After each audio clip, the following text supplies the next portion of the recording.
Metro ప్రయాణం చాలా సౌకర్యవంతంగా ఉంటది. బట్ ఇందులో జరిగే న్యూసెన్స్ ఎంత వరస్ట్‌గా ఉంటది అనంటే, ఈ వీడియో చూస్తే మీకు అర్థమవుతది. జస్ట్ ఇది 1 అవర్ బ్యాకే అప్‌లోడ్ అయింది. ఇది మేబీ ఢిల్లీలోనో అదర్ స్టేట్‌లో జరిగిన ఇష్యూ. మన తెలుగు స్టేట్స్‌లో అయితే కాదు. ఎందుకంటే పూర్తిగా అక్కడ హిందీ మాట్లాడుతూ ఉన్నారు. అండ్ అందరూ కూడా నార్త్ పీపుల్ లాగా కనిపిస్తూ ఉన్నారు. బట్ ఇలాంటి సిట్యుయేషన్సే మన తెలుగు రాష్ట్రాల్లో ఉన్న మెట్రోల్లో జరుగుతూ ఉన్నాయి. అండ్ ఇతర రాష్ట్రాల మెట్రోస్‌లో కూడా జరుగుతున్నాయి. ఇవి మెట్రోల్లోనే ఎందుకు జరుగుతున్నాయి? ఎప్పుడూ గూడా అసలు ఆర్టీసీ బస్సుల్లో గూడా ఇలాంటి ఇష్యూస్ జరగడం లేదు. ఆర్టీసీ బస్సులోనే అన్ని మధ్య తరగతి, దిగువ తరగతి, హై క్లాస్, లో క్లాస్, మిడిల్ క్లాస్ అన్ని తరగతుల వాళ్ళు గూడా ఎక్కుతూ ఉంటారు. ప్యాసింజర్స్ దిగుతారు, ఎక్కుతారు. ఎక్కువ రచ్చ చేయడానికి అవకాశం ఉండే ప్రదేశం అది. జలుబు తలనొప్పి ఒళ్ళు నొప్పుల నుంచి ఉపశమనం శాస్త్రీ బామ్. జలుబు తలనొప్పి ఒళ్ళు నొప్పుల నుండి ఉపశమనం శాస్త్రీ బామ్ ఇప్పుడు ₹5 ప్యాక్ లో కూడా. బట్ అయినా గూడా ఎప్పుడు గూడా ఏ ఆర్టీసీ బస్సుల్లో గాని, లేదా ఇతర సర్వీసుల్లో గాని జరగని ఇష్యూస్ కేవలం మెట్రోలోనే ఎందుకు జరుగుతూ ఉన్నాయి? ఎక్కడ నిర్లక్ష్యం వస్తోంది? అసలు అంటే ఆ ఎంట్రన్స్ ఎలా ఉంటుంది? తాగి ఎక్కుతూ ఉన్నారు. వెపన్స్‌తో ఎక్కుతూ ఉన్నారు.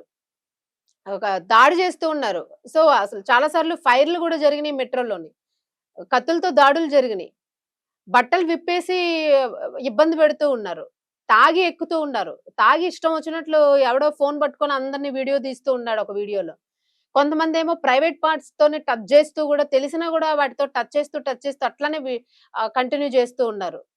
అంటే ఎంత నిర్లక్ష్యంగా ఉంది ఈ మెట్రో వ్యవహారం అనేది దృష్టి సారించాలి గవర్నమెంట్ తప్పకుండాను. దీన్ని ప్రైవేట్ పరం చేశాము అని చంకలు గుద్దుకోవడం గాదసలు. మెట్రోలోని ఎంత డబ్బు ఖర్చు పెట్టి మీకు ఎక్కుతూ ఉన్నారు. ఎటువంటి జనాలు ఎక్కుతూ ఉన్నారు. ఎక్కువగా మహిళలు, కాలేజ్ స్టూడెంట్స్ ఎక్కువగా ఎక్కుతూ ఉంటారు. ఈజీగా యాక్సెస్ ఉంటది. టైంకి మనం చేరుకోగలుగుతాము. ఇన్ టైమ్‌లో మనం సౌకర్యవంతంగా వెళ్లి రాగలుగుతాం. సేఫ్టీ ఉంటదని అనుకుంటూ ఉన్నారు. బట్ ఎలాంటి సేఫ్టీ ఉండడం లేదు దానిలో అనేది ఇది వీడియోలు చూస్తే అర్థమవుతుంది. కూర్చొని ఎదురుగా సీట్‌లో లెగమంటే లెగరు. సీనియర్ సిటిజన్స్ అంటే లెగరు. ఫోన్‌లో చూసుకొని ఉండిపోతారు. సీనియర్ సిటిజన్ సీట్ ఉన్నా గూడా లేవరు. అంగవైకల్యం ఉంది, వాళ్ళు ఫిజికల్లీ హ్యాండిక్యాప్డ్ అని అన్నా గూడా ఎవరు సీట్లు లేచివ్వరు. దేనికి గూడా అసలు నార్మ్స్ ఏమి పాటించడం లేదు మెట్రోలో. మరి ఎలా ఎంటర్ చేస్తూ ఉన్నారు? అసలు తాగిన వాళ్ళు ఎలా ఎక్కుతూ ఉన్నారు? ఈ వీడియోలో చూస్తే కమాన్, కమాన్ అని అంటూ ఉన్నాడు. కొట్టమంటూ ఉన్నాడు. నన్నే కొడతావా అని అంటూ ఉన్నాడు. ఎంతమంది చూడ్డానికి ఇంత పతలాగా ఇంతున్నాడు గాని బట్టలు ఇప్పేసి అక్కడ రచ్చ రచ్చ చేస్తూ ఉన్నాడు. అంటే భయం లేదా? అసలు మెట్రోలో గూడా పోలీసింగ్ ఉండాలి. ఏదో ఒకసారి వచ్చి చూసుకొని ఎళ్ళిపోవడం గాదు.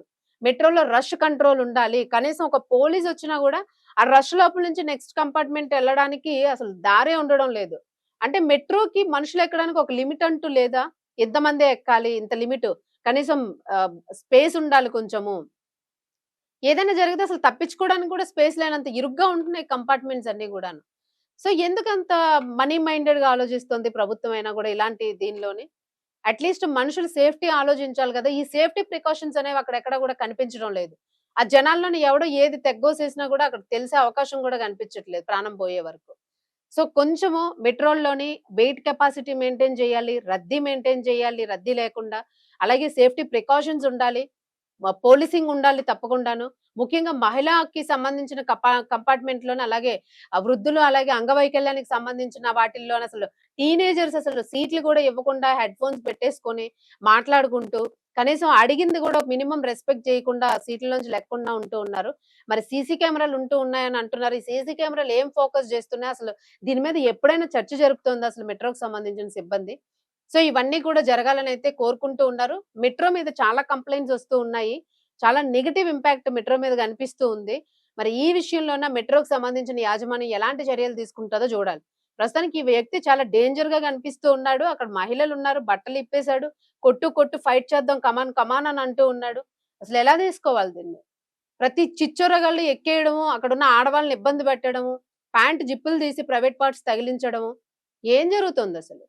సో, సీసీ కెమెరాస్ అసలు దేన్ని ఫోకస్ జేస్తూ ఉన్నాయి? అంత భయం లేకుండా ఉన్నారు అనంటే, నిజంగానే పోలీసింగ్ లేకపోవడమే మెయిన్ రీజన్. అసలు పోలీసింగ్ ఎంతుంటుందక్కడ? సో, ఇవన్నీ గూడా చాలా స్ట్రిక్ట్‌గా ఫాలో అయితే బావుంటుంది మెట్రో వాళ్ళు. దీన్ని సీరియస్‌గా యాక్షన్ తీసుకోవాలనైతే కోరుకుంటూ ఉన్నారు. ఈ ఘటన చూస్తే నిజంగా భయంగా, ఆందోళనగానే ఉంది. మెట్రో ఎక్కడానికి గూడా భయమేస్తున్న పరిస్థితి. రేట్లు మాత్రం దండిగా పెంచారు ఎక్కడ జూసినా గూడాను.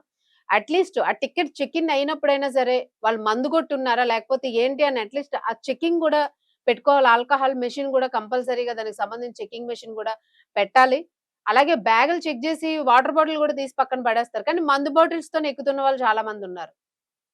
సో, ఇది మన వ్యవస్థలో కూడా చాలా రకాల మైనస్లు ఉంటూ ఉన్నాయి. ఇవి ప్రజల్ని చాలా ఇబ్బందికి గురి చేస్తూ ఉన్నాయి. ఏమైనా అంటే అసలు మనుషులు బలైపోవడం తప్ప ఒక అధికారులను గాని, ఒక రాజకీయ నాయకుని గాని, ఒక వ్యవస్థలను గాని అనడానికి వీలు లేకుండా కూడా ఇప్పుడు వ్యవహరిస్తూ ఉన్నాయి. సో దీని మీద సీరియస్ యాక్షన్ తీసుకోవాలనే కోరుకుంటూ ఉన్నారు పబ్లిక్ అంతా గూడాను. సో దీని గురించి మీరేమనుకుంటున్నారో, మీరు ఇలాంటిది ఏదైనా మెట్రోలో ఎక్స్‌పీరియన్స్ చేస్తే కామెంట్ బాక్స్‌లో కామెంట్ పెట్టండి. ఒక వీడియో పంపించాను చూడు. అలాగా? ఏఐలో చేశాను, నువ్వు తాత ఉన్నట్టు. కాలం మారుతుంది, టెక్నాలజీ మారుతుంది, కానీ ప్రేమ, ఆప్యాయత, శాస్త్రీ బామ్ ఎన్నిటికీ మారవు. జలుబు, తలనొప్పి, నడుము నొప్పి, మోకాళ్ళ నొప్పుల లాంటి లక్షణాల నుండి ఉపశమనానికి Shastri balm. Trusted by millions since 1992.